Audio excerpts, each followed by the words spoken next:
Naomi had no enemies, at least not the kind she could name.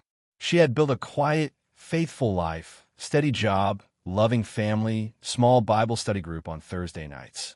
She wasn't flashy or famous. She wasn't on a stage. She simply loved people, prayed for them, showed up.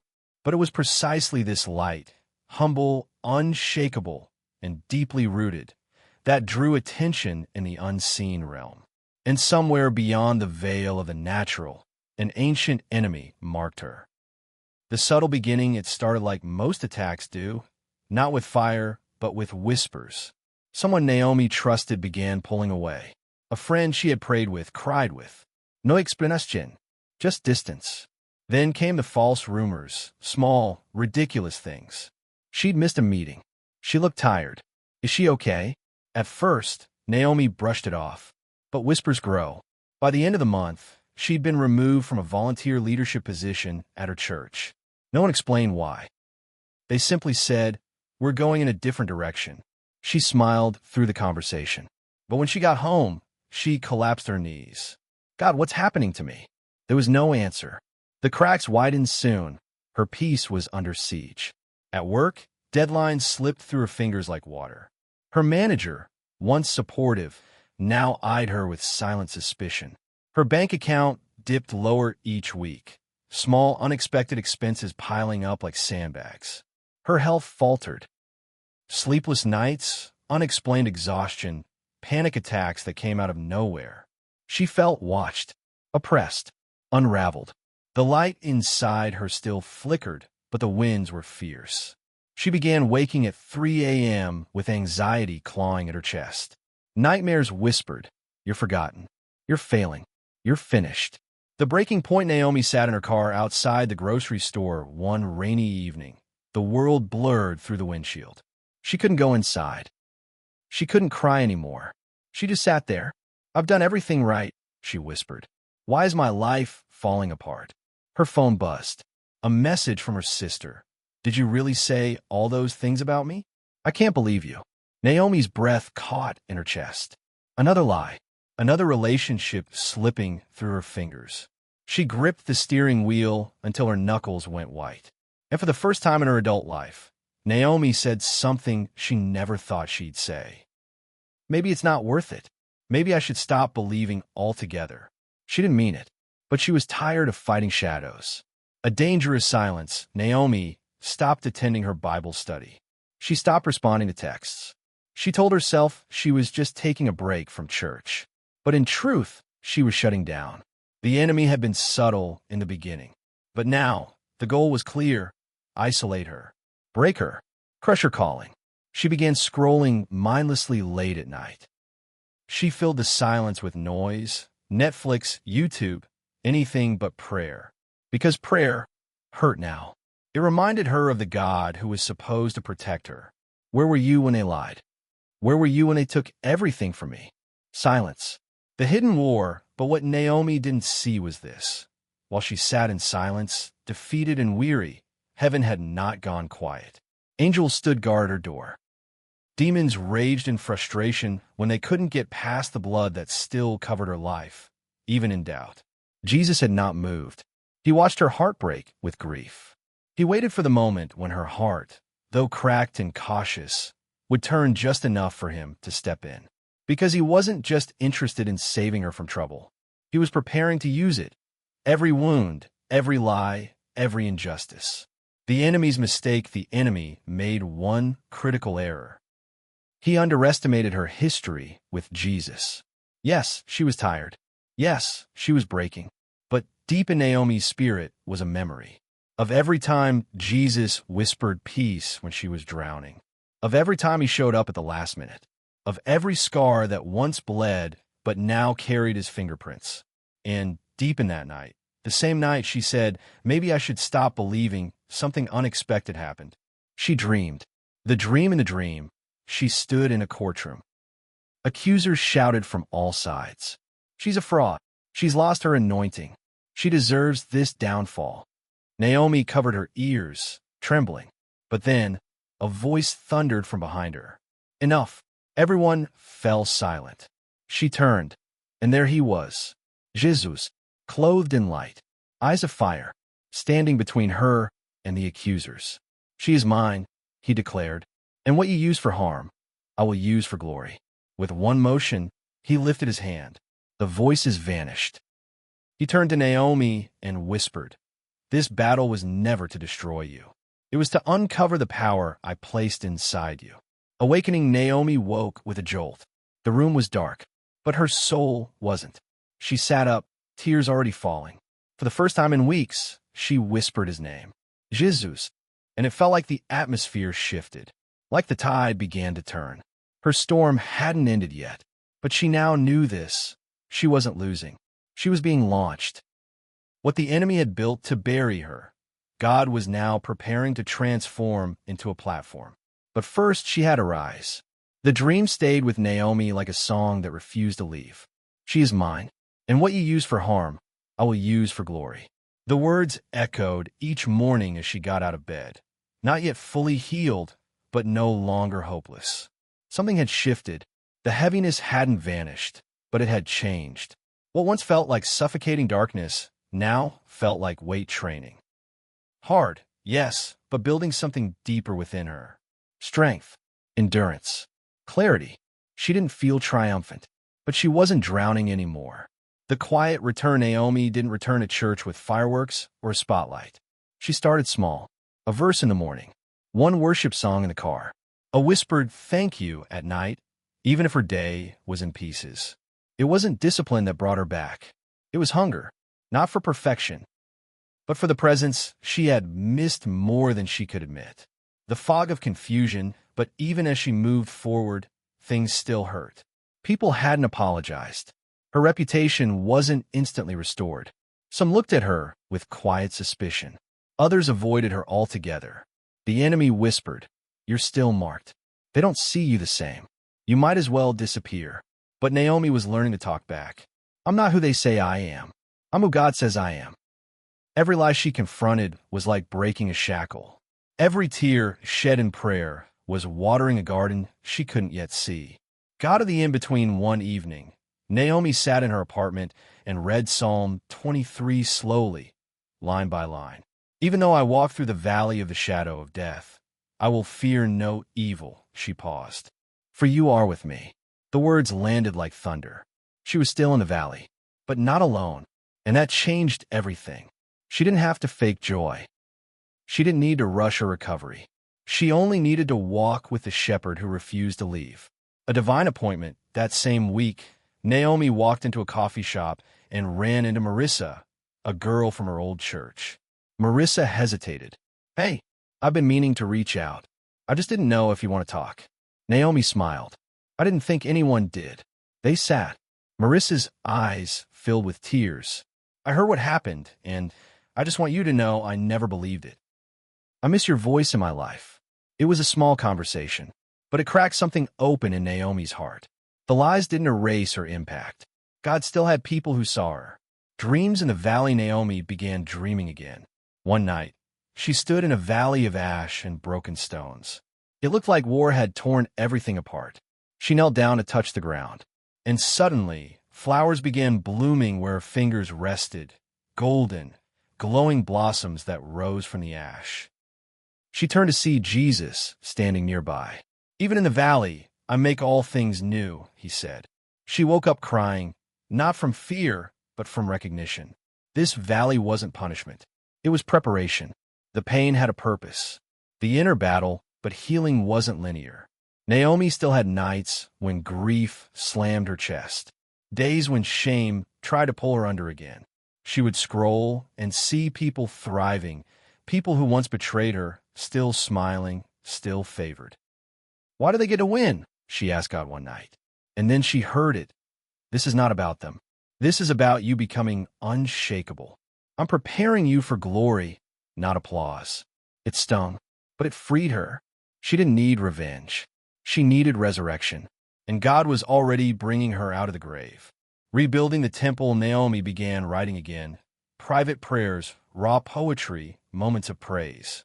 She didn't share them on social media. She wrote them for the one who saw her in the storm. "Lord, you are my hiding place.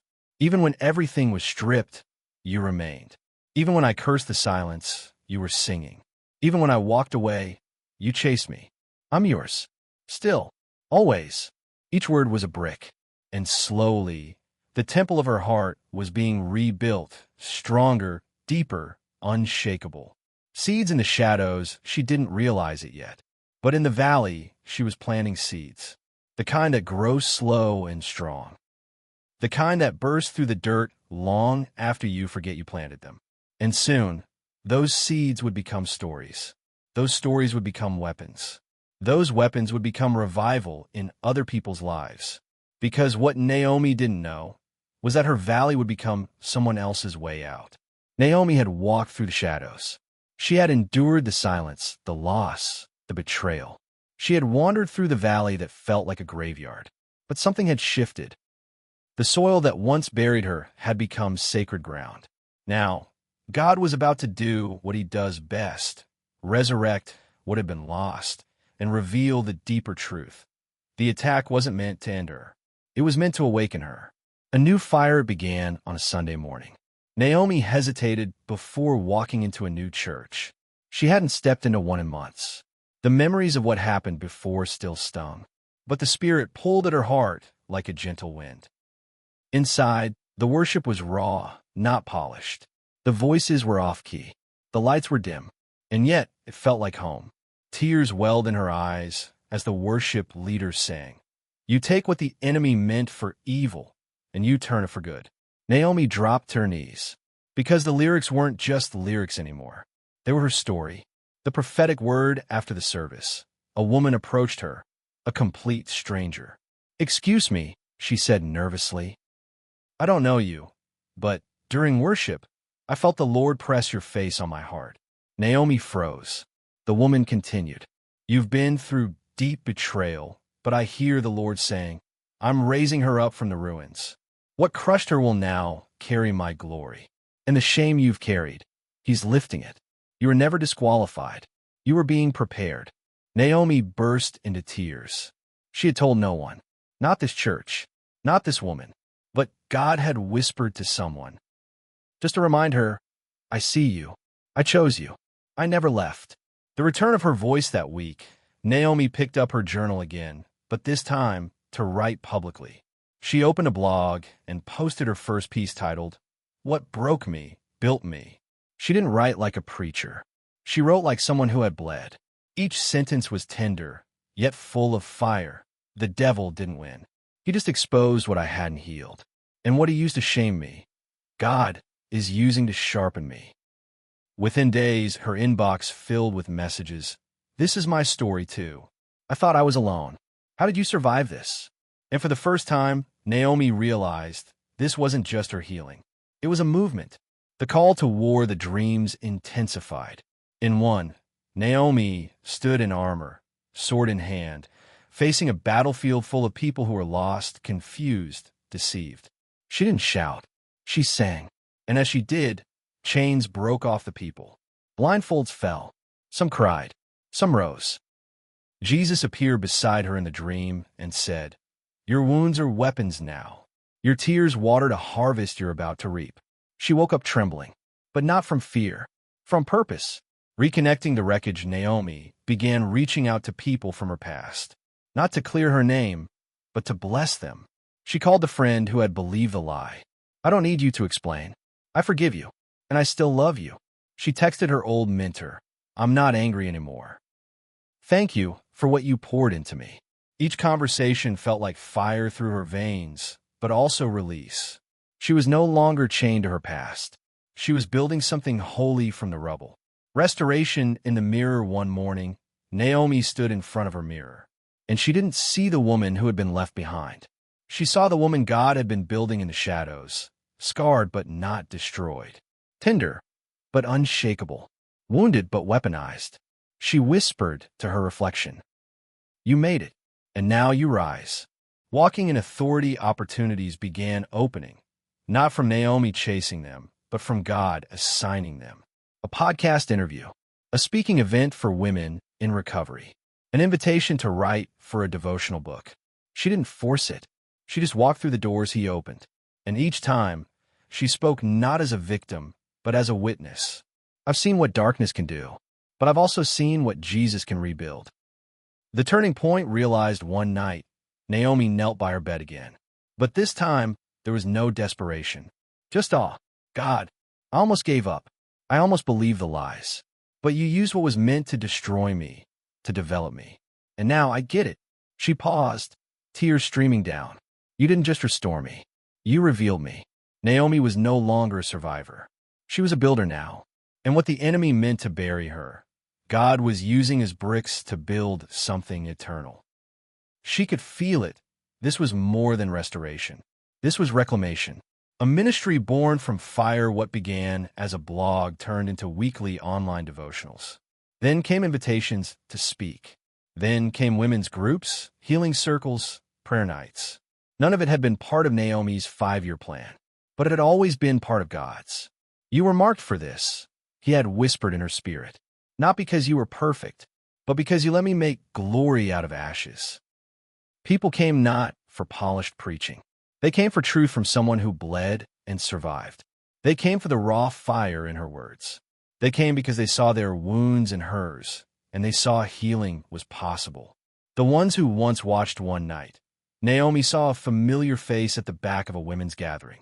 Jenna, the same woman who had once spread the lie that nearly ruined Naomi's name. Jenna stayed quiet the entire time. But at the end of the night, she approached her with red eyes and trembling lips. I was wrong, she whispered. Naomi reached for her hand. You were hurting too, she replied. And I don't hold it against you. I'm just glad you're here. The enemy's plan? Division. Isolation. Destruction. God's response? Forgiveness. Unity. Glory.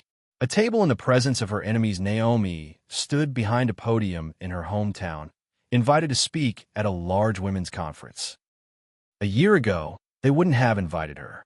A year ago, they questioned if she was fit for ministry. Now, they wanted her story. As she spoke about betrayal, spiritual warfare, the valley of silence, and the voice of Jesus that pulled her from the brink, the crowd leaned in, not with pity, but with power. The enemy marked me for destruction, she said, but Jesus marked me for glory. And everything the devil used to shame me, God is using to shine through me. The applause wasn't just noise. It was warfare. It was women reclaiming what hell tried to steal. A ripple effect. Her inbox flooded again. But this time, it wasn't just strangers. It was leaders, pastors, broken mothers, disillusioned daughters. Your story gave me language for my pain. I almost gave up, but then I saw you still standing.